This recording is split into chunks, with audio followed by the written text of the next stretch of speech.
r/ask Reddit. If ethics were no concern, what do you think would be the most interesting scientific experiment?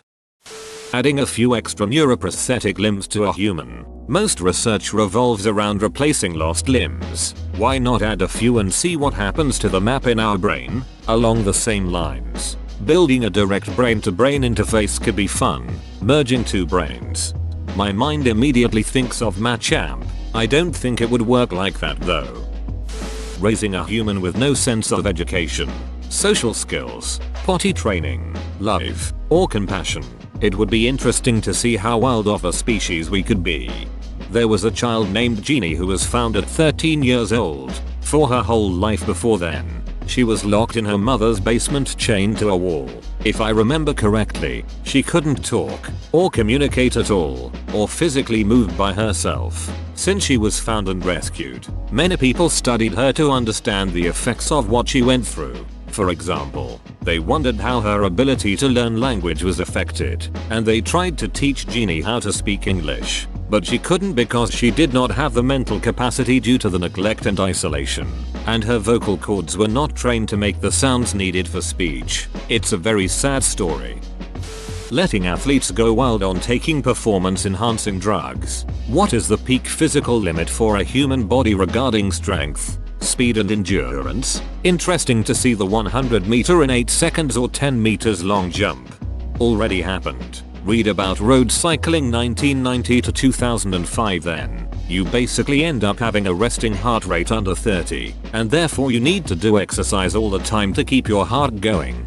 Bjorn Rees, Pantani, Indurain etc. Everyone had alarms at night waking them up to get their heart going again in the middle of the night. Plato's Republic method of switching all the babies at birth and redistributing them among families at random. Creating a society that has no option but to look past bloodlines and see itself as one cohesive whole. That's a really interesting one, but I think people would just stop getting children.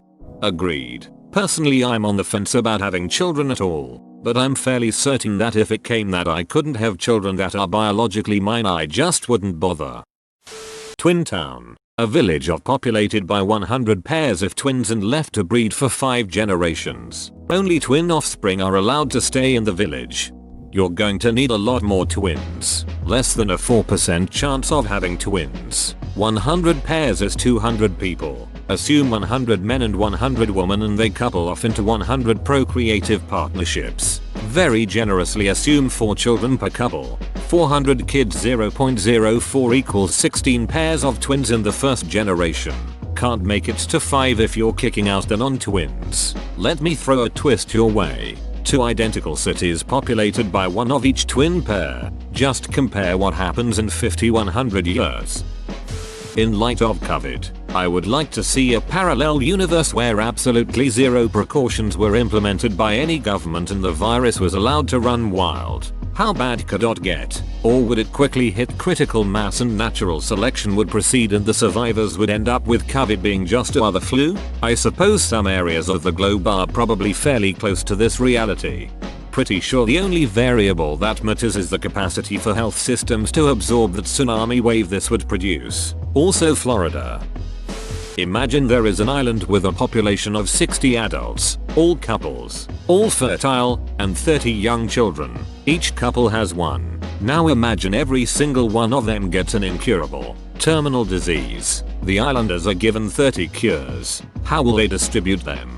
See, the interesting thing is that most of them have a strong instinct to save their children over themselves. But if all 30 cures are given to all 30 children, everyone dies. Those children aren't capable of taking care of themselves. With the adults dead, they'll be dead within weeks. So here are some interesting questions. How would the islanders distribute the cures if they all got together and discussed it versus how would the cures be distributed if every couple would be given one and don't know what the other families are doing with theirs? But wait, if we have hundreds of these islands, we can explore the most interesting question of all. What is the ideal ratio of adults to children to save? As we established, if only the kids are cured, they're doomed. But if only half of the adults are cured, every one of them will have suffered the loss of their child, and this might have a long-term negative impact on their mental health. So if we had hundreds of these islands, We could study them for decades after the cure is given to find out which island is the happiest and most prosperous. And then we will know the ideal ratio.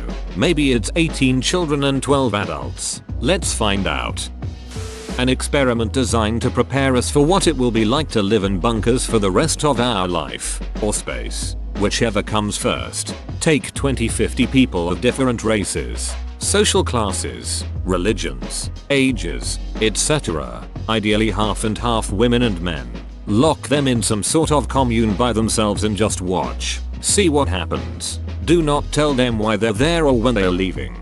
Convince them the world is ending. Give them enough food to keep them alive for a year but the materials to provide their own medicine, but hopefully have a doctor or scientist on board. Give them everything they need to be self-sustaining. Ideally they would not die, but I feel like there would be causalities. I think it would be interesting to see if anyone went crazy after a few years of only seeing the same people and having to uproot their lives to live in this bunker. I think it would tell us a lot. Just exactly how many 5-year-olds could a grown man take on in a fight, given that neither side has any weapons, and both sides are given several hours worth of training from a combat specialist, which has been tailored to the particular combat situation. Both sides would also have to be trained, drugged, to not run away, give up and fight fearlessly. The number is easily above 10, but with past conversations on the topic, I don't think anyone could take on 100 or more. Fatigue would set in. And once you're down, man, you're done for. A grown woman here, but I feel like the shape I'm in these days. If they were trained and I wasn't, I probably couldn't handle more than 3. At that point they could stand on each other's shoulders under a trench coat and probably be a more functional adult than I am. Without ethics we could dramatically push forward medicine. Animal models are the best we have, but they're really no substitute for a human. And human trials are completely restricted by ethics, and rightly so. Replacing lab mice with boatloads of Russian prisoners would lead to many advances in medicine. How much sawdust can you put in Rice Krispies before people start to notice? No, that's too unethical. The forbidden experiment also. Bring human-animal hybrid embryos to term. I wouldn't be surprised if a human-animal hybrid of a significant ratio came about in the next 10 years. We already got rats with a certain percentile of human DNA running about. Hooray, unregulated experiments in flagrant disregard of international policy on a national scale.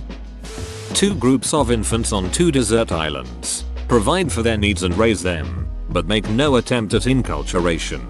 Observe intra-island sociology and eventually introduce the populations to each other to observe inter-island sociology. The big question, would they be territorial and warring, or peaceful and interbreed? You know what? Duck it. I'm doing this. Who's in?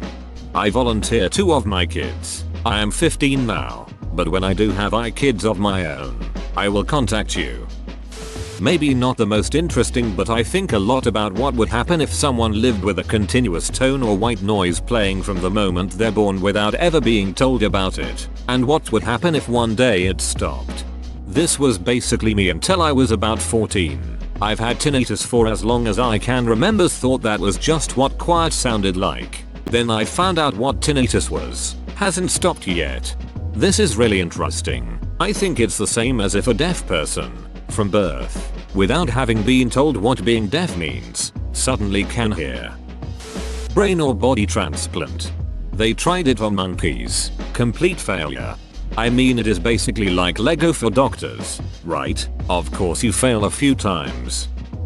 I should imagine that there are quite a few unethical experiments occurring that the general public don't get to hear about due to the illegality and immorality of it. Ever since Dolly the cloned sheep, they'll always push it further regardless of public opinion. They'll just keep it on the hush-hush.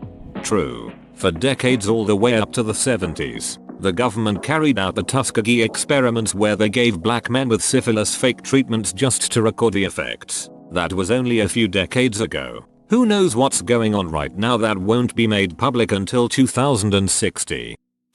Pepsi plus Coca-Cola. I knew that when I go into this comment section I would read sick stuff like this. Giving anti-vaxxers the diseases they refuse to vaccinate for.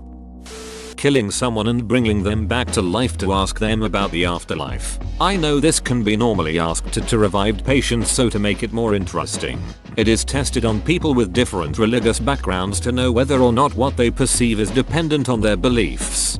I don't know how realistic this is though. The white light is often attributed to the extreme adrenaline and consciousness state changing during the trauma of resuscitation. Generally, if a person is down more than 2 minutes, then they're going to have significant hypoxic brain injury. So I just don't think you could bring someone back after long enough for them to have left their body, however long that is, in order to ask them about heaven. Take people of differing socio-economic standing, cultures, and religions, one at a time. Give one a gun and tell them they can kill the other. If they choose to kill the other, they receive what the other person is worth. Kill Jeff Bezos and you become the richest person in the world. If they choose not to kill the other person, that person will be given a chance to kill them, but will not know they are making the second choice. There are no legal consequences if they choose to kill. They do not have to look the other person in the eyes, but are given a portfolio with a picture and important facts such as net worth, family. If both pass up the chance to kill, they get to go free. I actually thought about this as a prank gamma show. Friends set you up type deal, and the gun would be empty or have blanks. I'm mostly curious who would be more likely to murder, the poor person with the chance to become rich, or the rich person certain that the poor person will take that chance. In that scenario, I'm gonna kill every time just because there is a 50/50 chance I am going first, and they get the opportunity to kill me if I let them live. I'm not taking that chance. Seeing if we could scientifically mold a child to become a serial killer at a later age. As a criminology major, this actually would be interesting to see, although you'd have to take genetics into account to deal with the nature v nurture debate. Throw the veil of anonymity on a social platform and give people the freedom to run their own communities and observe the resulting social patterns. Nice try, Black Mirror writers. Get a ghost town with some decent land and resources, or find a very sparsely populated town and pay everyone handsomely to move out. Then you survey a bunch of white nationalists and find out which ones are actually willing to put their money where their mouth is. You give 100 of them their very own whites only territory. Then you do the same with black Israelites, and homophobes, and heterophobes, and misandrists, and misogynists. Don't let any of them know of the other's existence, but check on how they're doing every few months. See which ones turn into hellholes quickest. You are thinking so small. How about towns full of people with just one profession or major? Or make one town of people full of people who liked season 8 of Game of Thrones and one town of people who didn't. Or make a town full of Karens. Just give everyone their own town and see what happens. That's reality TV I'd watch. Requiring US senators to live on $15 an hour. Gather a group of 1,000 fertile, nymphomaniac young adults in a community with absolutely no restrictions on sex which they aren't allowed to leave. Provide free housing, healthcare, food, etc. But no birth control allowed. See how quickly human population can possibly grow without restrictions. The kids would be removed from the community upon birth because even though we're going for unethical, there are still limits, and I feel like the presence of kids would interfere with the experiment. But you'd be testing how quickly a population could grow, and kids would definitely be a factor in some way. Try lots of different ways of organizing society to see how different forms work. I want to see futarchy, communism and anarcho-capitalism in action. Some might say that communism already have been tried, but a lot of people deny that. If ethics wasn't a problem, I would like to see their version of communism. I actually don't see much of an ethical dilemma with this one. Just I don't think any government is going to allow its subjects or land to be used for that. Plus, how these systems work on a small scale is much different than how they would work on a large scale. A real life trolley problem.